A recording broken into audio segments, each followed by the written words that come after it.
इस बार के कैलेंडर में होगा बहुत कुछ खास। जानिए उन बहुजन स्थलों के बारे में जो महत्वपूर्ण हैं। बुकिंग करने के लिए दिए गए नंबर पर संपर्क करें या व्हाट्सएप करें। प्रोफेसर मनोज कुमार झा। शुक्रिया माननीय उपसभापति महोदय। मैं जेबी माथुर जी को ये कहना चाहूँगा कि राकेश भाई जो यहाँ बोले वो दिल से नहीं बोले, वो मतलब वो सब इंटॉलरेंट वगैरह का कोई मामला नहीं है। कई वर्षों से मैं जानता हूँ। नहीं, सब्जेक्ट पे ही आ रहा हूँ सर। सब्जेक्ट के सबसे बड़ा हिस्सा तो वही है। अगर वुड वाले फॉर्म में जा रहे थे आज एनीवे, माननीय उपसभापति महोदय, सच्चर कमेटी और रंगनाथ मिश्रा आयोग दोनों के संदर्भ में अब्दुल वहाब साहब का ये रेजोल्यूशन, मुझे बेहद खुशी है। लॉटरी से आता है ये रेजोल्यूशन, आज यहाँ आया और हम सब चर्चा भी कर रहे हैं। हमारे मंतव्य, हमारे रुझान अलग अलग हो सकते हैं, लेकिन 20% आबादी के प्रति अगर हमारा दृष्टिकोण उचित नहीं है, हमारे दृष्टिकोण में समग्रता में लेने का अगर भाव नहीं है, तो मैं समझता हूं कि चाहे $5 ट्रिलियन की इकोनॉमी बना लें या आलीशान महल खड़े कर लें, एक मुल्क के रूप में हम तन्हा महसूस करेंगे। ये मेरा मानना था। अब्दुल वहाब साहब ने जब रेजोल्यूशन के बारे में बोलने खड़े हुए, मुझे लगा कि एक विस्तृत फलक पर वो अपनी बात रखेंगे, लेकिन एक झिझक मैंने देखी, एक संकोच सा देखा। मैं डर नहीं कहूंगा, एक झिझक, एक संकोच, एक रिलक्टेंस जिसको अंग्रेजी में कहते हैं। सर, ये आज है देश के मुसलमानों में अधिकांश की यही हालत है। एक झिझक, एक संकोच, एक रिलक्टेंस। ये सर, मैं यकीन मानिए, मैं बस कुछ बातें रखूंगा। माननीय उपसभापति महोदय, प्लीज। समाज के अंदर ध्रुवीकरण है, इससे कोई इनकार नहीं कर सकता, और यह भी कोई इनकार नहीं कर सकता कि यह ध्रुवीकरण समाज के लिए अच्छा है, इलेक्शन के लिए अच्छा हो सकता है, चुनाव के लिए अच्छा हो सकता है, लेकिन ध्रुवीकृत समाज अंदर अंदर उसको दीमक चाटने लगता है। अड़ोस पड़ोस देख लीजिए, जो मजहब के नाम पर मुल्क बने, आज उनकी क्या हालत है। अरे वो तो एक भी नहीं रह पाए, भाषा मजहब पर भारी पड़ गई। बांग्लादेश का जन्म हुआ। हमारे यहां जो परिस्थितियां सर उठा रही हैं, उन सर उठाने वाली परिस्थितियों पर कब्जा करना होगा, क्योंकि हालात आज ये हो गए हैं माननीय सभापति महोदय कि हम कपड़ों से पहचानते हैं। तो जाहिद तंग नजर ने मुझे काफिर जाना, और काफिर ये समझता है मुसलमान हूं मैं। ऐसे अगर समाज बटेगा कि मेरी जुबान से, मेरी भाषा से, मेरे परिवेश से, मेरे परिधान से आप पहचान करेंगे, उसके आधार पर निर्णय करेंगे, तो वो समाज के लिए उचित नहीं है। क्योंकि इस रेजोल्यूशन का जो आखिरी जो वो एक्सपेक्ट करते हैं, वो लाइन बहुत महत्वपूर्ण है सर, मैं उसको पढ़ना चाहता हूं। The resolution urges the house to enact. Please Anil ji, आपकी तवज्जो चाहता हूं। मेरा अनुरोध है पीछे बैठे माननीय सदस्यों से, माननीय सदस्य जो पीछे बैठे हैं, please, we are having debates, please.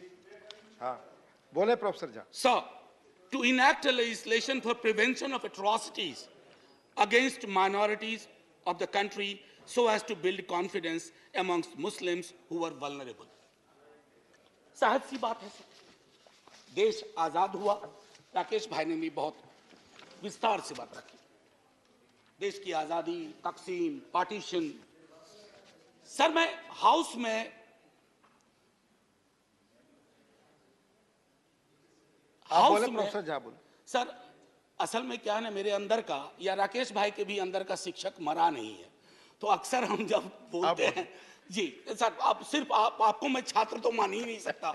मैं तो आपके मैं सिर्फ ये कहना चाहता था, देखिए ना, तारतम्य भी टूट जाता है कि वो जो पार्टीशन का वक्त, और मैं अक्सर लोगों से कहूंगा कि आप कम्युनिस्ट हो, कांग्रेस हो, बीजेपी, जनसंघ के लोग हो, निर्दलीय हो, फ्री थिंकर हो, लास्ट फेज जो प्यारेलाल जी की है, बापू की जिंदगी का लास्ट फेज, सर उसको पढ़ा जाए। शायद 47-48 में उस लास्ट फेज को पढ़े जाने की उतनी जरूरत नहीं थी जितना 2023-24 में लास्ट फेज को पढ़े जाने की जरूरत है। हम तो आजादी का अमृत वर्ष मना रहे हैं ना, पहली सालगिरह हुई थी आजादी की 48 में। हमें उस यात्रा में देखना पड़ेगा सर कि हम कब उल्टे पांव की यात्रा पे निकल गए। और दुनिया का इतिहास गवाह है सर कि डर और खौफ अपने एक समुदाय के लिए अगर आप पैदा करते हैं और उल्टे पांव की यात्रा पे चले जाते हैं तो अंततः वो आपका भी भला नहीं करती, क्योंकि political power is never permanent sir. No, every political power, I have said this in this house, has an expiry date. व्यक्तियों का, विचारधारा का एक एक्सपायरी डेट होता है। अरे हमने तो वो दौर देखा था, सोवियत रूस कभी खत्म ही नहीं होगा, खंड खंड हो गया। हमने वो लोग देखे थे जिनके बारे में लोग कहते थे कि इनके राजपाट में सूर्य कभी डूबता नहीं। सर, उनका सूरज ऐसा डूबा। प्लीज सर, हाँ प्रोफेसर झा, कोई बात नहीं, कोई बात this is the same thing जो आप दोनों से अपील करता हूँ हर जगह। प्लीज बस, प्लीज, मैं वो मुझे पता है सर।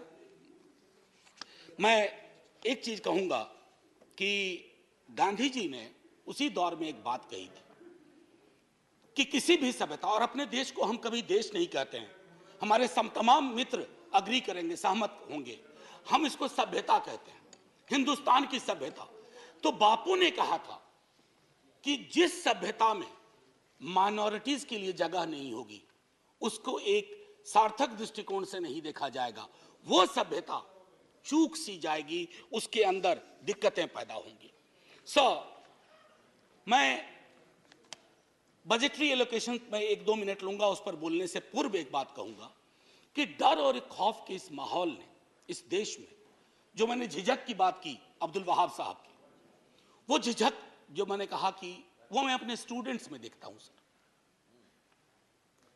मुश्किल हालात से आते हैं, पीएचडी के लिए मेरे पास सब्जेक्ट देते हैं और मैं देखता हूं कि वो सब्जेक्ट कुछ और देना चाहते हैं लेकिन चुनते हैं ऐसा विषय जो उनके हिसाब से उनके मुस्लिमनेस को बचा ले। ये क्यों हो रहा है सर? ये नहीं होना चाहिए ना। मैं तकरीबन, मेरे अंदर 20 पीएचडी हुई है और ये पहले नहीं। मैं आग्रह करूंगा, प्लीज प्लीज हाथ जोड़ के विनती, आपस में प्लीज कुछ अनुभव साझा कर रहा हूं। 20 पीएचडी हुई है। आज पिछले 7-8 वर्षों में मैं देखता हूं कि मुश्किल हालात से आ रहे हो, किस बात पे पीएचडी करनी है? डल लेक के इकोलॉजी पे। अरे साहब, फिर बात करता हूं, सर लगा कि यहां सेलेक्ट होगा कि नहीं होगा ये सब्जेक्ट। सर ये क्यों हुआ है? हमने पूरे के पूरे इकोसिस्टम में इतना जहर भर दिया है। जहरीली हवा पहले तो उनको नुकसान करती है जिसके लिए आपने हवा छोड़ी है, लेकिन सर हवा वतन की सरहद को नहीं देखती है, धर्मों की सरहद को नहीं देखती है। वो जहर इधर भी लौट के आ रहा है और वो जहर जब आता है ना सर, सब कुछ छत विच्छत करके। अभी मैंने हाल में देखा, प्रधानमंत्री जी ने चिंता व्यक्त की, प्रधानमंत्री जी ने चिंता व्यक्त की, हमारे सुप्रीम कोर्ट ने चिंता व्यक्त की कि ये क्यों हो रहा है इस देश में। शाम से नुमाइश चलती है टेलीविजन चैनल्स पे, हिंदू मुसलमान, इंडिया पाकिस्तान। यहां हमारा सवाल रोटी का है, रोजगार का है। क्यों प्रधानमंत्री जी जब स्लोगन देते हैं, वो स्लोगन क्या इसके साथ मेल खाते हैं? लेकिन कहां से ये सह मिल रही है इन टेलीविजन चैनल्स को कि शाम से लेकर के देर रात तक नुमाइश, घृणा की, नफरत की। बहुत मुश्किल है सर। और ये मैं पहले भी कहा हूं, कई दफा मुझको अब सेंस ऑफ डेजावू होता है बोलते वक्त। इतनी बार ये बातें कही है सदन में, बाहर जब मित्र मिलते हैं वो भी ये कहते हैं, वो सहमत हैं कि ये चीजें नहीं होनी चाहिए। सर अब देखिए, कई दोस्त, कई हमारे स्टूडेंट, मैं अपनी पीड़ा शेयर करना चाहता हूं। मेरा एक स्टूडेंट है, प्लीज सर मेरा एक स्टूडेंट है, उसका नाम है मीरान हैदर, वो जेल में है सर। अभी हाल में आपने देखा होगा कि एक माननीय उच्च न्यायालय का एक ऑब्जर्वेशन आया कि आप स्केपगोट बना रहे हो, चाहे उमर खालिद हो, खालिद सैफी हो, सरजिल ईमान हो, गुलफिसा हो, शिफाउर रहमान हो, या मीरान जो अपने स्टूडेंट का मैंने जिक्र किया। सर जो ऑब्जर्वेशन कोर्ट के आ रहे हैं, अक्सर होता है क्विटल होता है, हो जाता है, इनके ऊपर कुछ नहीं था। 8 साल बाद सर दुनिया में इजाद नहीं हुई वो विधा कि उसके 8 बरस लौटा दिए जाएं। मेरे स्टूडेंट्स हैं, एक 4 बरस जेल में काट करके आया, एक्विटल के बाद कोई आरोप नहीं था, लेकिन उसका 4 बरस वापस कर सकेंगे हम? ये हालत है सर एक एवरेज मुसलमान की। मैं अभी भी कह रहा हूं कि हमारी संसद में अभी भी ये ताकत है कि अब्दुल वहाब ये विषय लाते हैं और इस पर चर्चा होती है, थोड़ी मतभिन्नता होगी, लेकिन इस जो हमारी ताकत है ना लोकतंत्र की सर, इस ताकत को बचा के रखेंगे तो भरोसा होगा हर समुदाय का। इसकी जरूरत है सर। एक मैं कहना चाह रहा था डिडक्शंस को लेकर के, मेरे कई साथी कह चुके, मैं रिपीट नहीं करूंगा। टोटल बजटरी एलोकेशन, मेरे मित्र कह रहे थे कि हम एक नजर से देख रहे हैं, एनॉमलीज थी स्कॉलरशिप में। नहीं सर, सरकार खुद एडमिट की है मेरे सवाल के जवाब में कि 90% एक्सपेंडिचर नहीं हुआ। ये ऑन रिकॉर्ड है सर, 90%। ये मैंने दिसंबर 22 में मुझको ये जवाब दिया, 4000 करोड़ यूटिलाइज नहीं हुए थे। ये क्या दिखाता है सर कि पूरा का पूरा नजरिया हमारा इस समुदाय को लेकर के बहुत स्क्यूड है। बहुत तारीफ होती है बुलडोजर बुलडोजर बुलडोजर, हमने तो यूके के पीएम को भी बिठा दिया बुलडोजर पे। सर बुलडोजर चला दो, हम पर भी चलवा दो प्लीज। मैं यही कह रहा हूं सर, बुलडोजर जिस देश में सेलिब्रेट किया जाने लगे, उस देश में ये वक्त आ गया है कि लोग गंभीरता पूर्वक सोचें, क्या बुलडोजर प्रतीक हो सकता है किसी भी चीज का? अगर है तो कोर्ट को क्यों कहना पड़ता है? माननीय न्यायालय ने कहा फिर तो हमारा काम हम पर ताला लगा दो, बुलडोजर चला दो। और किसी को बुलडोजर बाबा के नाम से सेलिब्रेट किया जाता है। अब पता नहीं वो कैसे कंफर्टेबल है उस नाम के साथ, मैं तो नहीं हूं। सर मेरा ये कहना है कि जितने भी ह्यूमन राइट वॉच की रिपोर्ट देखें आपको स्पष्ट तौर पे मिलेगा, देश की और बाहर की मॉब लिंचिंग, हेट क्राइम्स, ये क्यों बढ़ रहे हैं 8 वर्ष में 9 वर्ष में अचानक मेरे देश में? ये गांधी नेहरू आजाद अंबेडकर का देश है। मैं जानता हूं नेहरू को लेकर के आपके अंदर बड़ी दुविधा रहती है। एक डिमोलिशन स्क्वाड है नेहरू को खत्म करने का, और मैंने इसी सदन में कहा है नेहरू कांग्रेस की प्रॉपर्टी और कॉपीराइट नहीं है, नेहरू इस देश की विरासत है। जितना हक नेहरू पे कांग्रेस का है, एक एक हिंदुस्तानी का है। मैं जानता हूं कि कांग्रेस के दूसरे प्रधानमंत्रियों के लिए आपको उतना नहीं करना पड़ेगा, नहीं मेहनत करते हैं अटैक करने में, नेहरू पे करते हैं, क्योंकि नेहरू अभी भी दीवार बन के खड़े हैं पार्लियामेंट्री डेमोक्रेसी को प्रोटेक्ट करने के लिए। उस दीवार को जब तक आप नहीं गिराएंगे तब तक आप अपना रियलाइज नहीं कर पाएंगे goal, whatever ulterior motives you have. So मैं अब इसको बाकी चीज को, जैसे अब मैं एक बात कहूं, हमारे बिहार के एक मंत्री हैं, सब लोग, मैं नाम नहीं लूंगा, बात बात पे वो मंत्री महोदय कहते हैं कि पाकिस्तान चले जाओ, पाकिस्तान चले जाओ। ना उनको क्षेत्रफल का अंदाजा है पाकिस्तान का, ना उनको कॉम्प्लिकेशन पता है कि पाकिस्तान कैसे भेजोगे अरबों लोगों को। मुझे तो एक ह्यूमन राइट एक्टिविस्ट अस्मा जहांगीर जी को आप जानते होंगे, मैं उनके स्मृति में एक भाषण के लिए मुझे बुलाया गया, मुझे मना कर दिया गया। तो पता नहीं वो मंत्री महोदय डेली कागज लेके बैठते हैं, इसको पाकिस्तान भेजो, उसको पाकिस्तान भेजो। अरे हम सबको भेज दोगे पाकिस्तान तो मंत्री जी आप किसके मंत्री रहोगे? आपका इलाका खाली हो जाएगा। अब वो सीमांचल गए, सीमांचल में पलायन हो रहा है, उन्हीं की पार्टी के लोगों ने कहा कि ये गलत बात है, कोई पलायन नहीं हो रहा। लेकिन आपको वो कैराना मॉडल ढूंढना था सीमांचल में। तो जब तक पूरा का पूरा अब मैं आपको छोटी वानगी देके खत्म करूंगा। एक मोहतरमा है, वो कहती है चाकू तेज रखना, पता नहीं कब जरूरत हो जाए। ये है सर, और इनको मन से माफी नहीं मिली थी एक बार। दूसरे हैं, if you want remain silent if somebody tries to kill our mother. ये गाय के बारे में है, सुना 14 तारीख को कॉ हक डे है। मैं भी कोशिश करूंगा सर, हालांकि हमको मरखानी गाय मिल जाती है अक्सर जिंदगी में। हाँ, भाग्य की बात है। तेरा नाम क्या है? मैं कुछ चुनिंदा उदाहरण दे रहा हूं, ये महत्वपूर्ण लोग हैं। तेरा नाम क्या है? मोहम्मद नाम है तेरा, आधार कार्ड दिखा। Hindus who don't vote for me have Miya blood in their veins. महत्वपूर्ण व्यक्ति हैं, मंत्री के पद के लगा। ना अली ना बाहुबली, केवल बजरंग बली, ये भी महत्वपूर्ण व्यक्ति हैं। जो लोग सूर्य नमस्कार को नहीं मानते उन्हें समुद्र में डूब जाने चाहिए। ये तो बहुत बड़े व्यक्ति हैं और अपने आप को नया ऑपरेटिंग सिस्टम बनाना चाहते हैं। हमारे प्रधानमंत्री जी के बरक्स और इकोनॉमिक बाइकॉट की अक्सर बात होती है, जालीदार टोपी की बात होती है।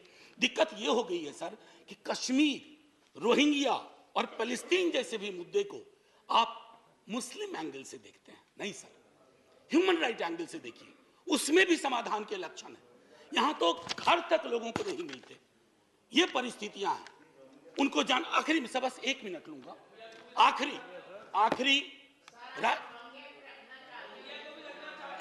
मैं प्लीज नो क्रॉस टॉकिंग। आपको मौका मिलेगा बोलने का, इधर तो आप बोले। आपने सुना नहीं, मैंने कहा कि इन मुद्दों को भी मुस्लिम एंगल से मत देखो बस। प्लीज आपस में बातचीत नहीं, प्रोफेसर जहां बोले कंक्लूड कर प्लीज। नहीं, वो आदत नहीं है कि डोंट लिसन टू देम। मैं तो इसी चीज की पैरवी हमेशा करता हूं, you listen to us, I listen to you. Democracy is all about speaking and listening, more of listening than speaking. ये सबसे अपेक्षा है इस सदन में। जी सर, सबसे अपेक्षा है कि डेमोक्रेसी, जैसा आपने कहा, सुनने और धैर्य से जानने का, पर हर पक्ष से सबने सुनाने की, हर पक्ष से। सर आखिरी, मैं राही मासूम रजा बहुत बड़े लेखक हुए, आधा गांव लिखा, लेकिन एक व्यापक समाज में उनकी प्रसिद्धि हुई कि राही मासूम रजा ने महाभारत की स्क्रिप्ट लिखी थी, जो बहुत फेमस सीरियल हुआ था। मैं उनकी एक छोटी कविता पढ़ना चाहता हूं सर, आपकी इजाजत से। मेरा नाम मुसलमानों जैसा है, मुझको कत्ल करो और मेरे घर में आग लगा दो। मेरे उस कमरे को लूटो जिसमें मेरी बयानें जाग रही हैं, और मैं जिसमें तुलसी की रामायण से सरगोशी करके कालिदास के मेघदूत से कहता हूं, मेरा भी एक संदेश है। मेरा नाम मुसलमानों जैसा है, मुझको कत्ल करो और मेरे घर में आग लगा दो, लेकिन मेरे रग रग में मां गंगा का पानी दौड़ रहा है। मेरे लहू से चुल्लू भर महादेव पर फेंको और उस योगी से कह दो, महादेव अब इस गंगा को वापस ले लो। ये जलील तुर्कों के बदन में गाढ़ा गया लहू बनकर दौड़ रही है। इसके आगे कुछ नहीं कहना है सर। जय हिंद, धन्यवाद।